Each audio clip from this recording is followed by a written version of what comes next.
नमस्कार दोस्तों, 26 अक्टूबर 2021 के एपिसोड में गुणो जी राजपूताना मुहिम की चर्चा करनी है। ये बहाना देकर मल्लाराव जी के कान भरना शुरू कर देता है।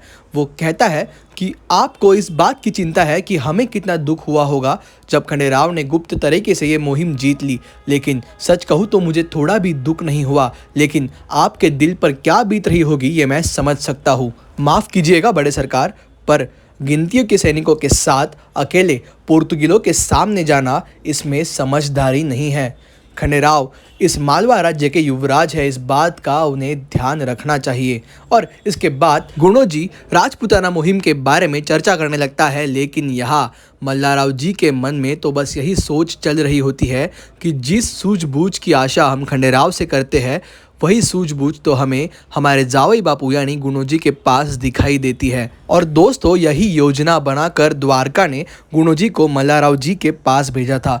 द्वारका ने योजना बनाई थी कि गुणो जी, आपको बड़े सरकार के जख्मों पर नमक नहीं छिड़कना है, आपको उन जख्मों पर शहद या फिर गुड़ लगाना है, ताकि बड़े सरकार को इस बात का अंदाज़ा हो कि आप खंडेराव से कहीं गुना ज़्यादा योग्य हो उत्तराधिकारी पद के लिए।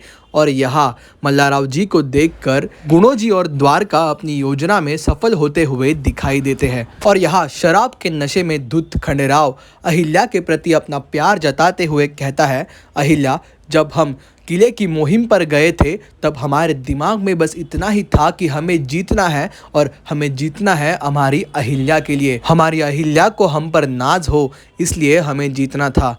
बाकी कोई भी हमारे बारे में क्या सोचता है उससे हमें फ़र्क नहीं पड़ता, लेकिन तुम हम पर नाज करती हो, यही देखकर हमारा मन भर जाता है। लेकिन अहिल्या, बाबा साहेब के विचार, तुम्हारे उसूल और हमारी शराब, इन सब बातों की तुमने अपने भीतर एक ऐसी दीवार बना ली है कि हम तुम्हारे करीब आ ही नहीं पा रहे।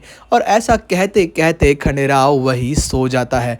और इसके बाद अहिल्या रोते रोते खंडेराव से कहती है, इतनी बड़ी जंग जीत कर आए हो आप, लेकिन सिर्फ इस शराब के कारण आप ये छोटी सी दीवार पार नहीं कर पा रहे हो। और इसके बाद दूसरे दिन यानी दशहरे के दिन शस्त्रशाला में शस्त्रों की पूजा करने के लिए मल्लाराव जी से लेकर सभी रानियों तक वाड़े के सभी लोग शस्त्रशाला में इकट्ठे हो जाते हैं। और इसी समय खंडेराव की नज़र सिर्फ और सिर्फ अहिल्या को ही ढूंढती रहती है। और जैसे ही अहिल्या वाड़े से बाहर शस्त्रशाला में आती है, अहिल्या की वो खूबसूरती देखकर खंडेराव के होश उड़ जाते हैं और खंडेराव अहिल्या को देखता ही रहता है। और इसके बाद जब शस्त्रों की पूजा करने का समय आता है तब खंडेराव अहिल्या के पास अहिल्या के थाली में से फूल लेने के लिए जाता है, और तभी भी खंडेराव अहिल्या की सुंदरता को बस देखता ही रहता है। और इसके बाद वाड़े के सभी पुरुष शस्त्रों की पूजा करते हैं।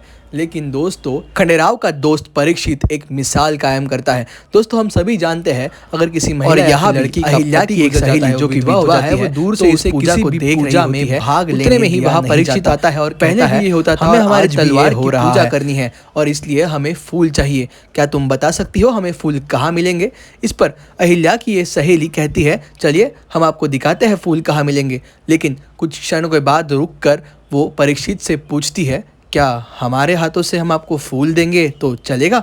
इस पर परीक्षित कहता है, हमने मंदिर में आपकी श्रद्धा देखी है, हमें तो आप फूल देंगे तो हमें इस बात से कोई ऐतराज़ नहीं है, क्या आपको ऐतराज़ है? और इसके बाद वो दोनों मिलकर पूजा के लिए फूल लेने जाते हैं। और यहाँ मल्लाराव जी शस्त्रों की पूजा करने के बाद सभी को संबोधित करते हुए कहते हैं, दशहरे के दिन शस्त्रों की पूजा करना यह हमारी संस्कृति है।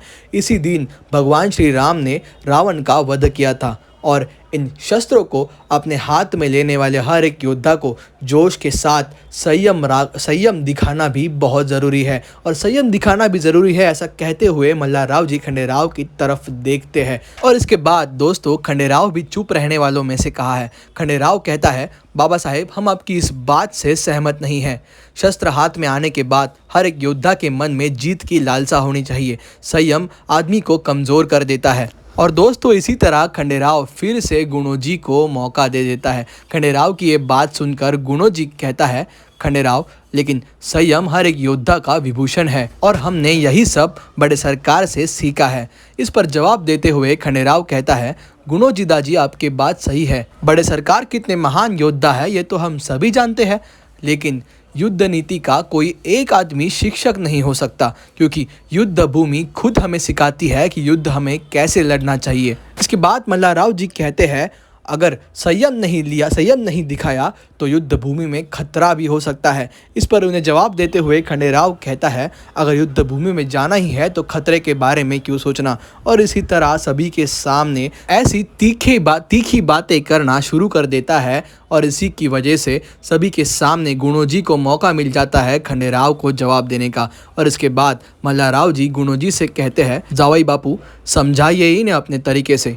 इन्हें समझाते समझाते तो हमारी हिम्मत ने दम तोड़ दिया है। और दोस्तों यही आज का एपिसोड ख़त्म होता है और इसी तरह फिर एक बार सबके सामने ऐसी बातें करके खंडेराव खुद तो सबके सामने बुरा साबित हो ही रहा है, लेकिन मल्हारराव जी को सबके सामने अपमानित भी कर रहा है। आगे की अपडेट्स के लिए चैनल को सब्सक्राइब करना मत भूलिए और वीडियो पसंद आया हो तो प्लीज़ लाइक कीजिए। धन्यवाद।